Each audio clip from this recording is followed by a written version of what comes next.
නිරීක්ෂණය වෙනවා. මේ වෙනකොට ගාල්ල මහනගර සභා ගිනිවන ඒකකේ නිලධාරීන් විසින් ඉන්න මැඩපැවැත්වමින් සිටින ආකාරයක් තමයි අපිට මේ වෙනකොට නිරීක්ෂණය වෙන්නේ. මේ වෙනකොට මැදිරි දෙකක් සම්පූර්ණයෙන්ම ගිනි ගනිමින් පවතිනවා. තවත් මැදිරි දෙකක් මෙම දුම්රියේ තිබෙනවා. මේ වෙනකොට එම දුම්රියේ ඉතුරු මැදිරි වලට ගින්න පැතිර යාම වැළැක්වීම සඳහා මේ වන විට කටයුතු කරමින් සිටින ආකාරයක් තමයි අපිට මේ නිරීක්ෂණය වෙන්නේ. මේ ගාල්ල දුම්රිය ස්ථානයේ ඇසල මේ මොහොතේ පවතින තත්ත්වය.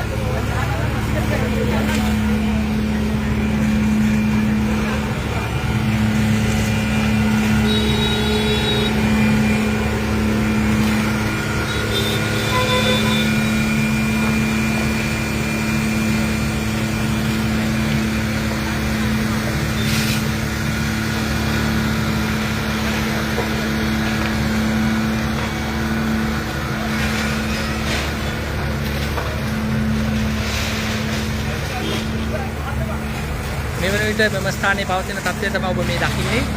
දැඩි රථ වාහන තදබදයකුත් පවතිනවා මෙම ස්ථානයේ.